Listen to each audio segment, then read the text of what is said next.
Thank you very much indeed. Well, can I start off by thanking you, Mary, because I know that you've been hosting this event for years now, and it's a great thing. I mean, I really appreciate the steadfastness with which you've stuck to this agenda, because I think the one thing we know is that actually you have to keep at these campaigns. You don't solve them with one great burst one year. It's a persistent year on year on year effort. So thank you. I'd also like to thank Graham, and I have to say, Graham, I do admire your capacity, on the one hand, to praise the Food Standards Agency, and on the other, to throw out brickbats and challenges. So thank you, Graham.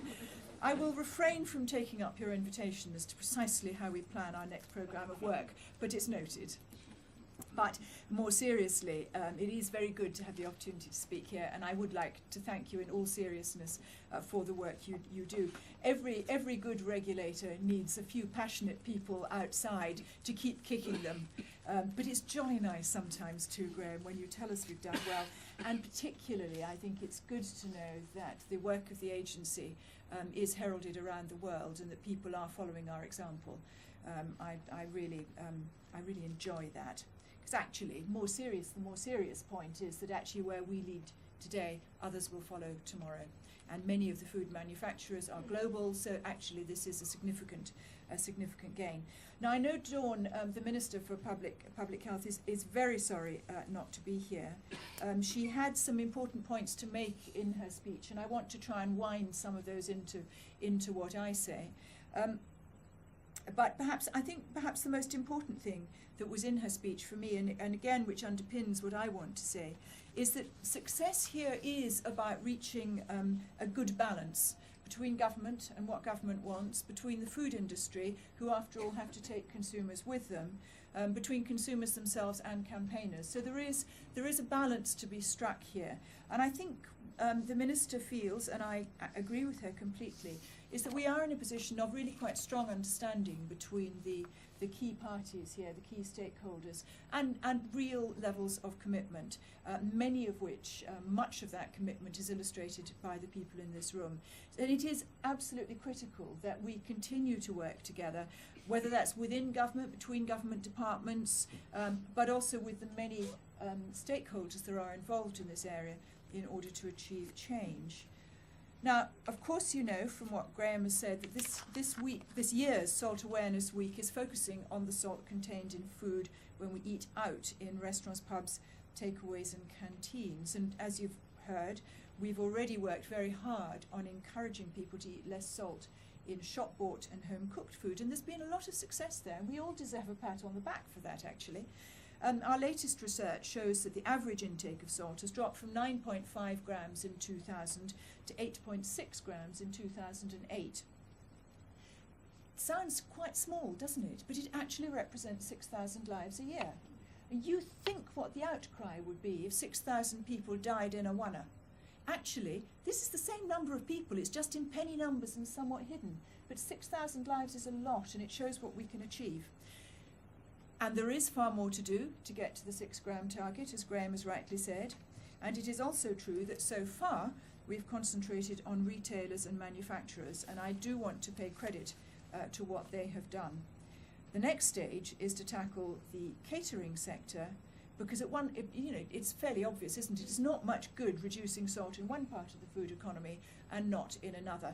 We need to have a level playing field so that consumers' taste is adjusted to lower salt levels both in and out of the home.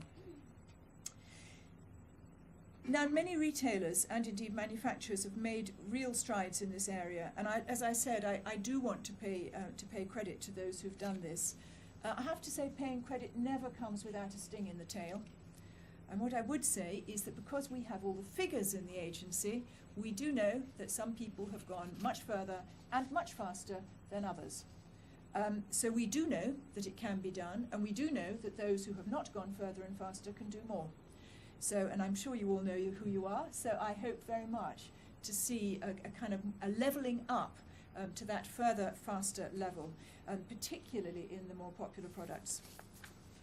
But there are here today sponsors, for example, retailers who've all committed to meeting the current voluntary salt target reduction by 2010. There are manufacturers like PepsiCo who've taken 40% of the sodium out of their Sensations range.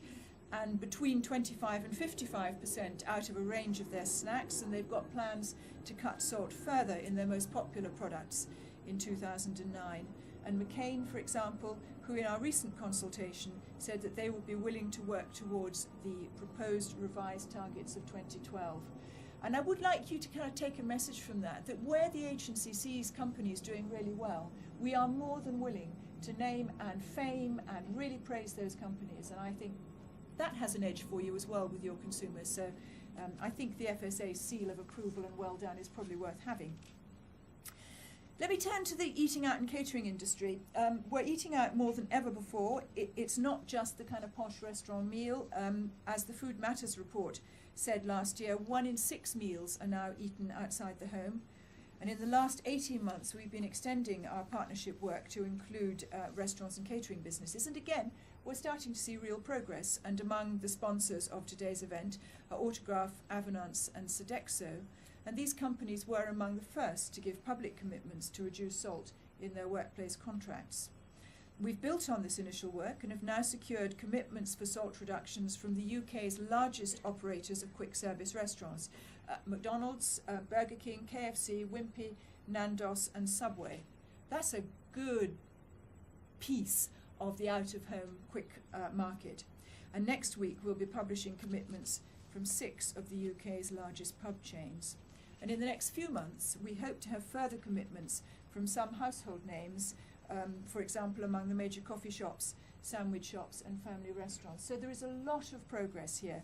And it does show that the catering industry is taking salt reduction, or beginning to take salt reduction very seriously, whether it's for a special occasion, a relaxed family meal, or those kind of grab it quickly snack at lunchtime. Now, looking forward, I think that partnership working is absolutely critical, and I think will continue to underpin the work that both the agency and the Department of Health does. And we do appreciate the challenge that meeting these targets may present to some of you, but we have very encouraged by industry's response so far and their willingness to work with us. So I do want to encourage everyone to continue that really positive work that's been done so far and to keep pressing forward. Before concluding, let me just make another important point that the Minister would have made, and I think would have made with a degree of pleasure, though I'm sure will come in and say if I'm right. But I think the fact that the work we're doing is being noticed beyond our shores. So it's not just that we're making change here, but that we are influencing elsewhere beyond the UK, and particularly in Brussels, where after all most of our food legislation comes from. And salt reduction is now very firmly on the Commission's radar, and they're looking to reduce salt in products like bread, cheese, meat and ready meals by 16% across the community.